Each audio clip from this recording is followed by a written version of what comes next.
पालनहार तू मोदक प्रिय तू मंगलदाता भक्तांची कामना पुरविता महाद्वार या नगरीचा तू महाद्वार या नगरीचा तू दैवत अमुचा विनायका तू दैवत अमुचा विनायका तू हे गजानन हे गजानन हे गजानन हे गजानन हे गजानन। హిందూ బంధువులందరికీ జై గణేష। ఛత్రపతి యువసేన ఆధ్వర్యంలో గత 30 సంవత్సరాలుగా గణపతి నవరాత్రి ఉత్సవాలు అనేటి అంగరంగ వైభవంగా నిర్వహించుకోవడం అనేది ఆనవాయితీగా వస్తున్నటువంటి విషయం। అలాగే ఈ సందర్భంగా ఛత్రపతి యువసేన 2018లో ఒక నిర్ణయాత్మకమైన మార్పు తీసుకోవడం జరిగింది। ఏంది అంటే మన పండగలంటేనే ప్రకృతికి అనుకూలంగా ఉండాలనేది మనకు ఫస్ట్ నుంచి మనకు పెద్దలు నేర్పించినటువంటి విషయం। అలాంటిది పిఓపి విగ్రహాల వల్ల కాలుష్యం ఏర్పడుతుంది అనే ఉద్దేశంతో కాలుష్యానికి హితంగా ఉండాలి, ప్రకృతి హితంగా ఉండాలి చేసే కార్యక్రమాలు అనే ఉద్దేశంతో ఛత్రపతి యువసేన కమిటీ సభ్యులందరూ కలిసి 2018లో మట్టి గణనాథుని పూజించాలి అని చెప్పేసి నిర్ణయించుకోవడం జరిగింది। మరి మట్టి గణనాథుని పూజించాలి కరెక్టే, మరి పిఓపి విగ్రహాలకు ధీటుగా అంతే పెద్దగా మనం విగ్రహాలను పూజించుకోవాలంటే మనతో అవుతుందా అనే ఉద్దేశంతో ఆలోచించినప్పుడు మనం వివిధ ప్లేసుల్లో తిరిగినప్పుడు మనకు కలకత్తా నుంచి కళాకారులు రావడం జరిగింది। సంప్రదించినప్పుడు మేము చేస్తామని చెప్పేసి ముందుకు రావడంతో 2018లో 35 ఫీట్ల భారీ గణనాథుని మనం ఇక్కడ ప్రతిష్ఠించుకొని పూజించుకోవడం జరిగింది। 2019లో 37, 20లో 39, 21లో 43, 22లో 47 ఫీట్ల 22లో 45 ఫీట్లు, 23లో 44 ఫీట్ల 47 ఫీట్ల భారీ గణనాథుల్ని మనం ఇక్కడ ప్రతిష్ఠించుకొని పూజించుకోవడం జరిగింది। అలాగే ఈ సంవత్సరం ఛత్రపతి యువసేన ఆధ్వర్యంలో 54 అడుగుల భారీ మట్టి విగ్రహాన్ని మనం ఇక్కడ మట్టి గణనాథుని పెట్టుకొని పూజించుకోవడం జరుగుతుంది। అలాగే ఛత్రపతి యువసేన ఆధ్వర్యంలో నిర్వహించేటటువంటి గణపతి నవరాత్రి ఉత్సవాల్లో భాగంగా పూజాది కార్యక్రమాలే కాకుండా సాంస్కృతిక కార్యక్రమాలు, అలాగే ప్రముఖ ప్రవచనకర్త అయినటువంటి శ్రీ గరికపాటి నరసింహారావు గారి ప్రవచన కార్యక్రమాలు క్రితం సంవత్సరం కూడా జరిగింది। ఈ సంవత్సరం 12వ తారీఖు రోజు సాయంకాలం 7 గంటలకి గరికపాటి గారి ప్రవచన కార్యక్రమం కూడా ఉంటుంది।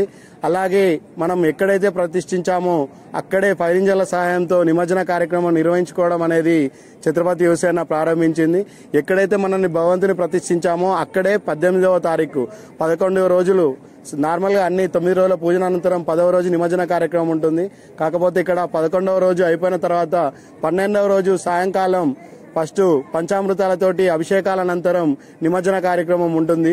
కావున ఈ కార్యక్రమాలన్నింటికీ హిందూ బంధువులందరూ అధిక సంఖ్యలో వీచేసి భగవంతుని కృపకు పాత్రలు కాగలరని ఛత్రపతి యువసేన కోరనైనది। మనము ఇక్కడ భగవంతునికి అత్యంత ప్రీతిపాత్రమైనటువంటి లడ్డూ ప్రసాదాన్ని మనం పెట్టడం జరుగుతుంది। ఇప్పటి వరకు మనము 30 కిలోల నుంచి ప్రారంభించి ఇవాళ ఈ గణనాథునికి 56 కిలోల భారీ లడ్డూని ప్రసాదంగా పెట్టడం జరుగుతుంది। అలాగే ఈ లడ్డూ ప్రసాదం వేలం కూడా నిర్వహించడం జరుగుతుంది। 18వ తారీఖు రోజు సాయంత్రం వేలానంతరం లక్కీ డ్రా ఉంటుంది, దానంతరం నిమజ్జన కార్యక్రమం ఉంటుంది। క్రిత సంవత్సరం లడ్డూ వేలం 2,51,000 రూపాయలకు వెళ్ళింది। మన పెద్దపల్లి సందీప్ గారు తీసుకోవడం జరిగింది। దానికి ముందు మన సిఎస్ఓ శ్రీనారాయణ గారు తీసుకోవడం జరిగింది, అంతకుముందు పెద్దపల్లి శ్రావణ్ గారు తీసుకోవడం జరిగింది।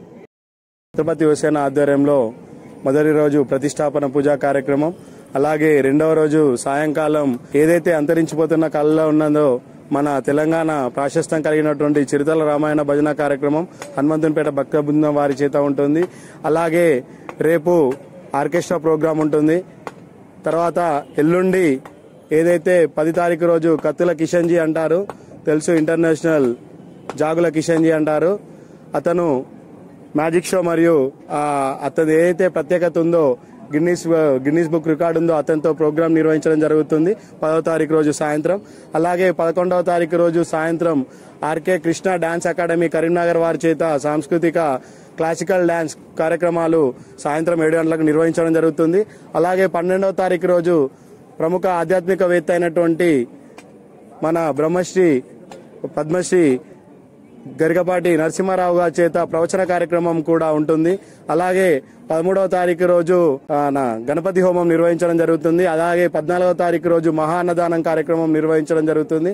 15వ తారీఖు రోజు అలాగే మన హరికథలు, కీర్తనలు ఇలాంటి వారి చేత ప్రోగ్రాం నిర్వహించడం జరుగుతుంది.